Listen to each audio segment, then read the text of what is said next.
आम्ही विट्यात आहोत आणि इथे आज लक्ष्मीपूजनासाठी घरचा झेंडू फुललेला आहेत. आम्ही सगळी फुलं काढायला आलोय. मुलंही आहेत बरोबर आणि अगदी आनंदात बाजारातून विकत न आणता आम्ही आमच्या फॅक्टरीच्या आवारामध्ये लावलेला झेंडू आज घरी पूजेसाठी घेऊन जाणार आहोत.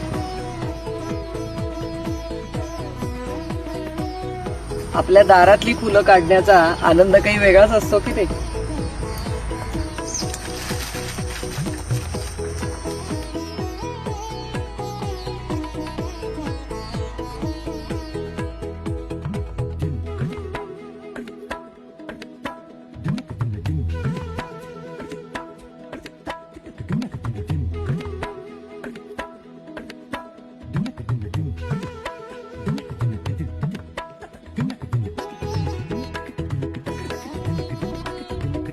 हाराच्या मध्ये मध्ये घालायला अशोकाची पानं काढत होतो आणि तेव्हा लक्षात आलं की इथे पक्ष्याचं एक छानसं छोटूसं घरटं पण आहे.